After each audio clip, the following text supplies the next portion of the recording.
In today's video, I'm going to break down something really important. Okay, sales processes, funnels, exactly the sales process slash funnel, call it whatever you want, mechanism brands use to scale past $1 million a month. Okay, guess what I'm going to do? Well, I'm going to basically compare what most 7-figure brands do and compare it to what 8-figure brands do. Okay, and before I get further into the video, let me just show you something quickly. If you are a new viewer, my name is Brando. I work with 8-figure brands, 7-figure brands. In some cases, I've also consulted and worked with 9-figure e-commerce brands.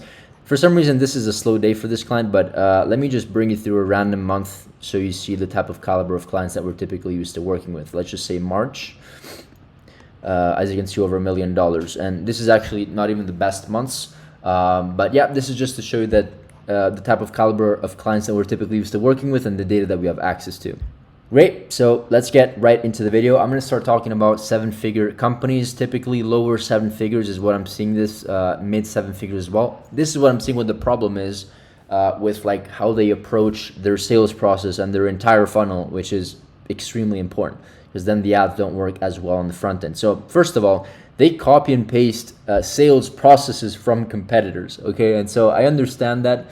I understand why you would do that, but I think the majority of brands do that, and why they're not able to scale is that exact reason. They just copy and paste and they don't actually think about their avatar customer. Okay, so I'll break more about that in just a second. Next thing, they randomly test sales processes without a real criteria. So they basically wake up in the morning and say, hey, I think I should test an advertorial today, right? Or I think I should test this landing page strategy because I saw another brand do it, something like that. I guess kind of correlated to number one, but this is like very, very random and it's not backed by any sort of like hypothesis. Another thing is that they don't keep the customer in mind when building their sales process, okay? The best sales process are the ones that correlate and resonate with the ideal customer. If you don't keep the ideal customer in mind, right, and just start testing random funnels, doesn't work that way. Next thing, very quickly, is they ask questions like, should I test an advertorial or a landing page? That question is like, should I test a 15-second video instead of an 18-second video? Like it basically makes no sense in my opinion. It goes back to understanding your customer. Maybe an advertorial or a landing page makes absolute zero sense to test if you are promoting a specific product, right? Maybe like a home decor product, or you're selling a mirror. I don't know, makes maybe no sense. Maybe it does. I don't know. It depends on your customer avatar. Maybe if you're selling to interior designers and you want to show them like specific before and afters of how the mirror looks before, maybe that makes sense. I don't know. Point being is, it's not the right question to ask. You need to ask the question going back to your customer. What do they want to see? Next thing is that they sometimes forget that the blue dots that they see on the Shopify dashboard, when you log into Shopify, you see the live dashboard and the live dots. We sometimes forget that they're real humans, okay? And sometimes all we have to do is go back and understand what they are exactly looking for and what type of sales process it resonates with them. Once again, these points are kind of all related to each other, but I'm kind of like telling you what I've noticed on my end, okay? Next thing is that their sales process is not congruent from ads to landing page to offer. And so if there's no level of congruency, then people get lost and conversion rate typically decreases. That's what I've seen, and so not ideal. Let's talk about something else, how brands that we work with and also just brands in general make $1-2 million a month or more, essentially 8-figure brands. Let's specifically talk about how they approach this funnel and sales process, which is of course detrimental to make the entire engine work. I'm going to talk about several things, but I'm going to give you some real life examples so you can see it with your own eyes and kind of see the comparison. So let's start with number one. They really choose 8-figure brands. They're good at choosing their sales process by keeping their customer in mind, which is what I've been ranting for the last 2 minutes.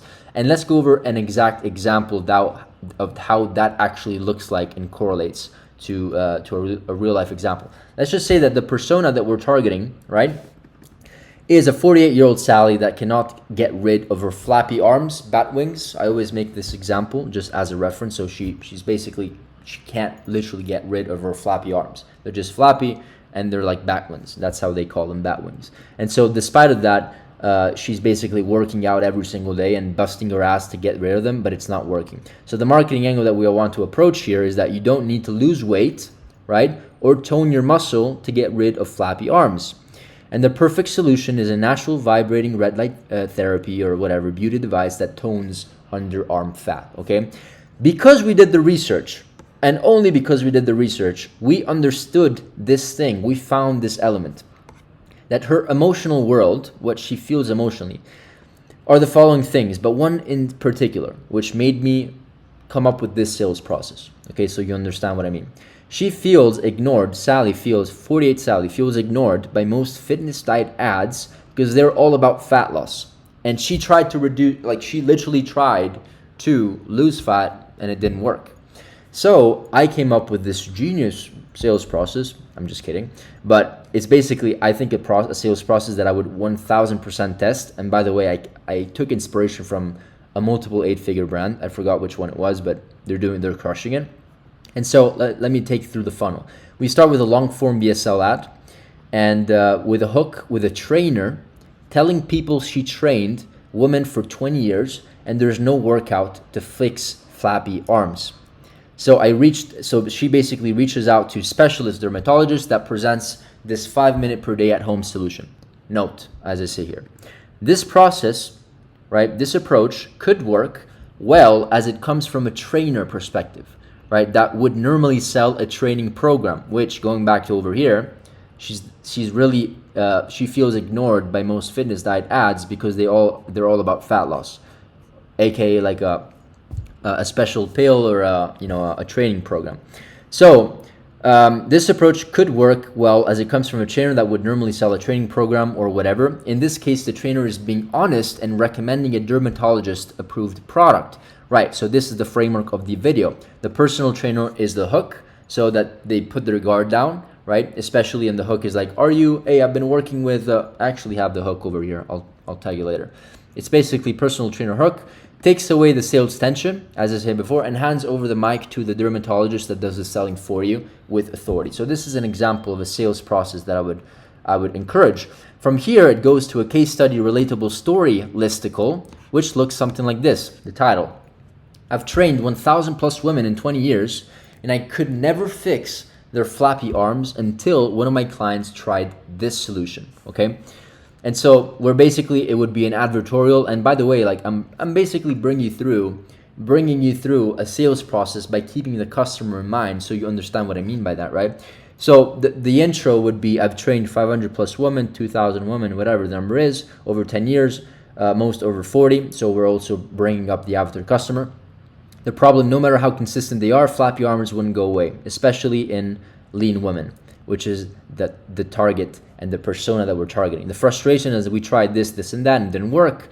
The honest realization, the discovery. One client showed me a red light therapy sculpting device that did this, and that. Social proof it works for other women, and then genuine recommendation. I'm not selling this, but if you're tired of everything and still hide your arms, this might be what you're missing. And then here's the CTA.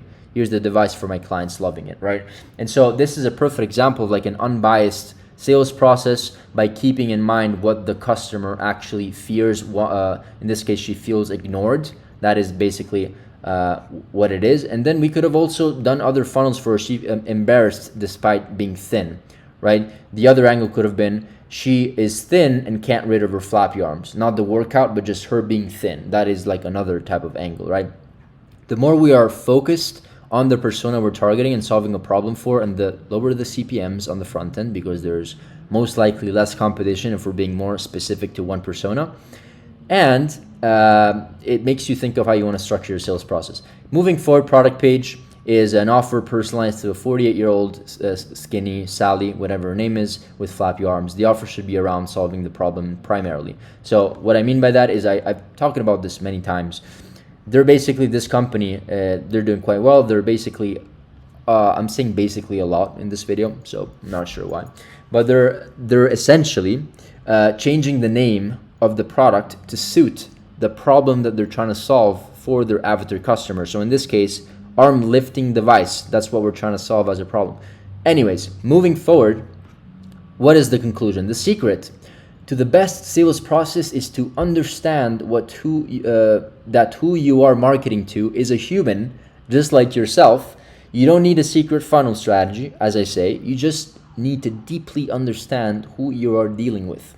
Okay, it's a way easier. It's way easier than you think it is. That's essentially what it is. The reality of it. It's like so much easier. You just have to learn what they want to see, and what they're interested in seeing. So the top, just to give you a whole structure of how we do this for our own clients and pretty much how any 8-9 figure brand does this. The number one priority and starting point to analyze and structure your pain points, your funnels, your kind of like angle that you want to take for your sales copy, your entire funnel, right, is the customer in mind. So that's the number one priority. Next thing that we do is deep customer research. I like to use ChatGPT 03, which is a very, very interesting version. Okay, it just gives you so much more detail compared to 4.0. I like to use 03 because it uses reasoning, and then we basically learn everything there is to know with Amazon, TikTok, Reddit. But the thing with ChatGPT 03 is that it essentially just does the research for you on Reddit. So it's like a creative strategist assistant, AI assistant, right? Next is that we learn about their language. How do they talk? What is their situational context? What is happening in their life? Who do they want to become? Who do they want to feel? What do they say to themselves compared to what they actually need? And then we come up with different sales processes, 1, 2, 3, 4. And in this video, I'm also going to bring you through some really, really cool sales processes that I've seen work exceptionally well for many e-commerce brands, okay? One being, to get to the point, is an unbiased sales process that is also extremely congruent. So by just looking at trends, going back to what 7-figure brands do compared to 8-figure brands in many cases use unbiased sales processes. They don't do the selling. They have a creator or a professional or an authoritative figure do the selling for them, right? So it's more powerful, right? They're a lot about transformations. They're a lot about before and afters. They're a lot about leveraging case studies to do the selling for them. And they add a congruent sales process. So let me just bring you through some examples, random examples, but they work. This is an example of a sales process, a whitelisting ad, right? Or using a third-party review app. Whitelisting is basically you're using and leveraging the profile, the Instagram profile of a creator or somebody that has maybe like a fitness, going back to the fitness angle of before with the fitness influencer, maybe like a fitness influencer, right? That has authority. So people see her, they recognize her perhaps, and they see her, if they don't recognize her, at least they maybe like click on the profile and see that she's an actual person that maybe has some sort of following in the fitness world, adds authority, right?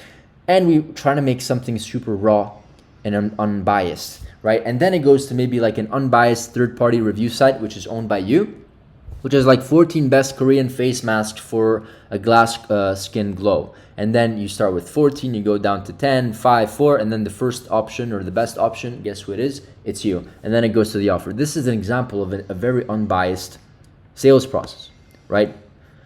Next, another example of an unbiased sales process is a doctor ad. Ads have a doctor commenting and explaining best practices, common mistakes, organically introducing a problem and a solution, which is your product, right? So it's very organic and it's authoritative and it's unbiased because it's coming from a doctor. So in this case, this is the doctor commenting and doing a Q&A, and then there's B-roll on the left side, which works super well. Then maybe we go to a doctor advertorial, still keep it unbiased, advice from a psychotherapist, how to reduce knee pain in the fastest possible way, whatever, you get the point. And it's still unbiased because it's coming from a doctor, right? And the doctor is just purely recommending a solution, not really hard selling, okay? The other reason I love these kind of like longer sales processes, it's because two things. They're optimized for unaware audiences because you are literally bringing them through all of the stages so they know that they need this. So it's optimized for very, very cold audiences. And you can add retargeting, an extra step for retargeting them, because you can retarget all the people that hop on these pages. Going back to the doctor advertorial, then you see an offer, maybe also recommended by a psychotherapist or something like that. So you see how this is unbiased. If you can keep it unbiased and congruent, so it's about the same topic, you're already 5 steps ahead, okay? Let's talk about, last thing over here, really important, is leveraging quiz funnels to personalize customer journey. I am not sure why many brands don't use quiz funnels. You can use quiz funnels even if you're selling apparel, like literally. Selling a dress, you can use a quiz funnel. How? You can have them pick up styles, or let them tell you what they want so that you can send them to a personalized collection page, right? For some reason, they're so undervalued, and I don't understand why. Okay, so this is mostly what I'm going to show you a funnel that's super, super cool. They do 9 figures. They're crushing it. They have like 600 active ads. They're absolutely killing it. And the overall idea is to have an avatar that we're targeting specific to, actually, let me just do like this because it makes more sense. Target, let's just pretend that these are like 1, 2, 3, 4. Target your avatar customers with specific, how do you say it, ads. So one ad is going after somebody that has back pain. One other ad is only going after people that have joint pain. Another avatar is going after that have neck pain in this example, right? So you're personalizing the ads to a very, very deep level, extremely deep level. Then they can start the quiz and they can also tell you, hey, I'm dealing with this, okay? Or I'm dealing with this, or I'm dealing with this. And so based on what they choose, you get the point. We redirect them to a specific landing page, advertorial, whatever the sales process you decide to be, let it be. And then we also perhaps change naming conventions to personalize what they're looking for. Or it could be changing, collection page names. So if we're looking for somebody that is looking for like a solar sunny type of light color dress, I'm talking about dresses because people don't think it works for dresses, but I've seen funnels like this and they do for like apparel. Then maybe you can change the collection name and call it like the Sunny XYZ, whatever they chose, collection, right? So you're keeping it congruent and personalized, right? Let me show you a killer, absolute killer funnel that is doing very well. I've gone through it in the other video. If you haven't seen it, if you are a new viewer, keep going. If you're not, leave. Okay, Sparn is a company that sells hair loss. So this is the funnel, quiz funnel. Going after the avatar, addressing who the avatar is. I am 20-year-old. I'm dealing with hairline. Do you experience dandruff? Yes. How much hair have you lost? Some. When did you start noticing changes to your hair? Over a year ago. What results are you expecting from your treatment? A strong, defined hairline or visible, thicker, fuller hair? Let me just do that. I like this. Basically, it's asking me all the questions and then it's giving me some proof. Hey, 1.4 other million people have chosen Sparn for this solution. And so it's like a bridge, right? Then what's your hair type? Curly and coily. How long is your hair? Buzz, shaved, short, medium. I'm just doing for me. How much time do you spend on your hair every day? 5 to 10 minutes, maybe less. Probably less. Let me just do less than 5 minutes. A busy schedule doesn't have to stop you from looking and feeling years younger, okay? By evaluating your answer in the skin, we'll be able to determine your hair type and craft. If there's one thing that I would change here is actually show like the avatar that is coherent to me. That's the only thing I would change. They have like 550 active ads on this funnel, so they're spending quite a lot. Next is, do you have hair loss in your family? Not sure. How often do you try to experience stress? Rarely. And this is basically, it's giving you a final, right? A final kind of like answer. This is where you're at, aging type, room for improvement, impact on appearance, trigger, all these things, and it's where you're at. And then if you click continue, this is what I love, is that it gives you like a specific, and this is something that comes from Alex Hormozi. If you can give people a likelihood timeline of achievement, people are much more likely to buy and pull the trigger because you're telling them, based on the data and based on the information that you gave me, this is how likely it is. Like it's likely that you achieve your goals in this case, it's like October, right? June, and it's very realistic, right? In 3-4 months, I can solve my hair issues, right? And so continue, and then this is what I like. It's basically going to give you like 3 different bars, and it's going to ask you for yes or no questions, which of course are led to people answering yes to reassure them and make sure that they receive more yeses before we go for the sale. And so, are you fine, determined to stop your hair loss? Yes. And then the next one is about something else. I forgot what it is. It's about assessing lifestyle answers. And so it's essentially the same thing. Did you know that stress and genetics are one of the biggest contributors to hair loss? Yes. And then there's one last step, which is just personalizing the actual products, optimizing product choices. And then I click yes, and it's going to bring me to a landing page that is specifically dedicated to me. Okay. One other thing that I would add is basically collect emails. I'm not sure they do it. Maybe they've split tested that, but I would collect emails at the end and ask for like specific, just the email. That's all I need, and a name, so that I can send them the results, right? And tell them I can send them the results and they can save them for later, and then still send them over here. And at the same time, since I'm collecting their emails, I can do so much with personalized email marketing, because all the things that we went through, right? All the things that we asked them, we can personalize them in the email. So super powerful. Anyways, they're killing it. They're doing millions and millions of dollars every single month. And now it's a direct response offer. That is it for this video. Okay, I do have a freebie. I know that it's kind of unrelated a little bit, but the freebie is basically if you want access to the same exact systems and processes that we use, tracking sheets that we use to basically have a creative testing tracker where we track all of our tests with graphs, creative concepts, UGC tracker, ad copy tracker, visual tracker, CRO tracker, so many things, email. There's like 20 sheets. Get it. There's a link down below. You have nothing to lose. This is the same exact process we use to work with our clients. So it could probably be helpful for you as well. And just as a side note, if you are a brand doing plus or minus $100,000 a month and you want to explore the opportunity of working with somebody to help you get to 500K a month, $1 million a month, 2 million a month, 5 million a month, we happen to have the experience to work with, over 100 plus e-commerce brands probably by now. So if you want an audit and explore the opportunity, just book in a call and you're probably going to speak with me or one of my team members. That is it for this video. I'll see you in the next one, and definitely see you in the next video, or I guess see you on the call if you want. Bye.